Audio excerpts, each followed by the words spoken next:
little jobs are falling like dominoes. Today's tasks are to finish off the dinghy seat, which I have mostly done. I need to paint it, and that's it.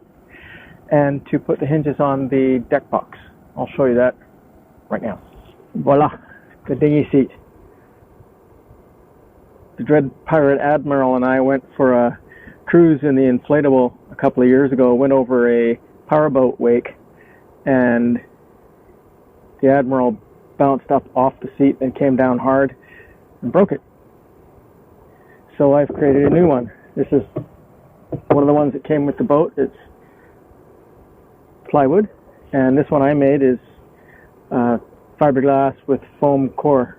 So it should be considerably stronger. It's also a little bit wider, but nothing noticeable.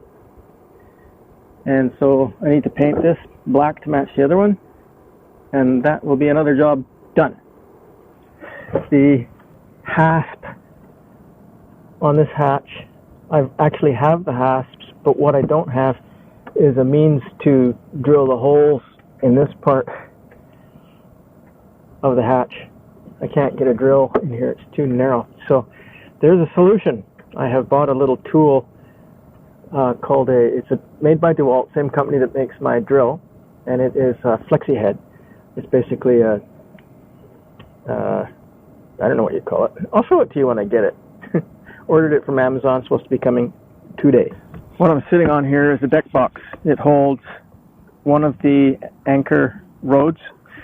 The smaller anchor that I have has I'm guessing about 20 feet, 25 feet of chain, and then it transitions to rope. So all the rope rod is in here.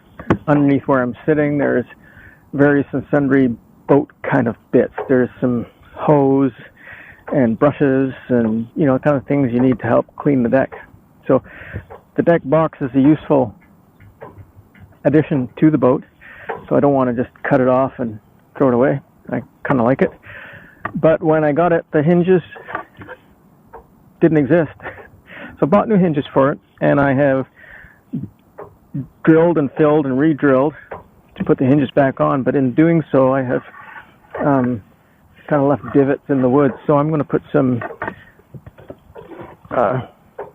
epoxy on that to make it nice and flat. I'm also going to get rid of this non-skid.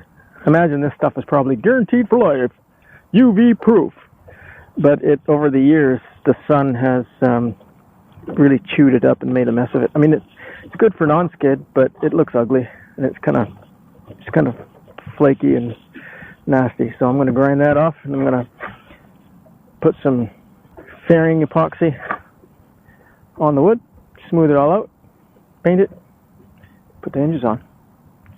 That's another job that's just about done. And because it's so sunny today, I might have a crack at sanding down the bowsprit and the boomkin. I'm not sure what the weather's going to be doing for the next few days, so I may or may not get to painting some perfection on there, but we'll see. And there's another project that I am attempting. I just got a good start on it. Let me show you. I'm standing in the little galley of the boat, and what we're looking at here is the butcher job that a previous owner did on the sink. Now I expect what used to be here was probably a double sink, with each sink bowl being a little bit smaller, and he didn't like that, so took the old sink out and bought a nice big bowl sink.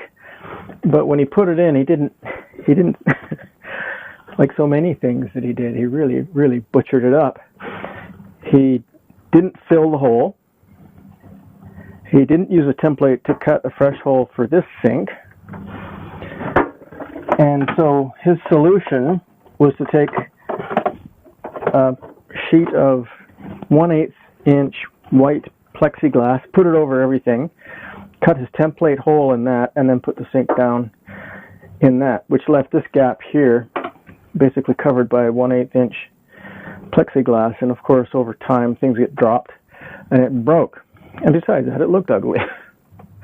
So I have taken the plumbing off. I've removed the sink, and I have removed all the crap that previous owner used to glue his piece of plastic down. I think it was just some kind of silicone. It was a bit of a pain to take it off.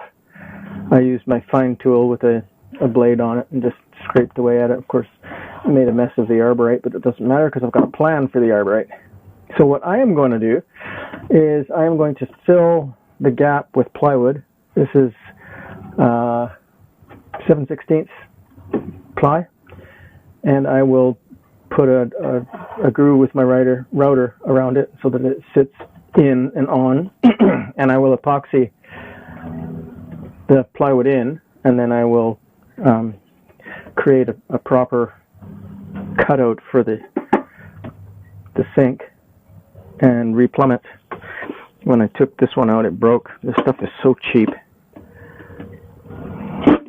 Nasty. This is a faucet made by Westsail, and it's complete plastic. There's a sticker on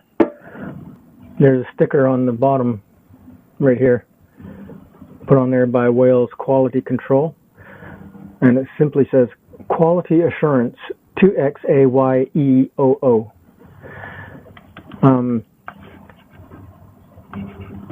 I'm sure that shows up on the camera, but where the screws were holding this thing down, it's broken. Good quality stuff right there, right? Cheap garbage. Probably cost an arm and a leg too. So that's what I'm doing inside here. I'm still sorting out the plumbing in the head. I've got to figure out a way to get the 1 1/4 downsized to 1 1/2. I don't have a satisfactory solution to that yet, but I've got an idea. That means going up to the chandlery and buying some more hose for it. And I also have to do the same for this one. This is the old hose. It looks like it came out of a car or something. It's definitely not sanitation hose or exhaust hose. There's no reinforcement in it. At least, no, there isn't. So, those are the things I've got going on. Another exciting day on Little Bear.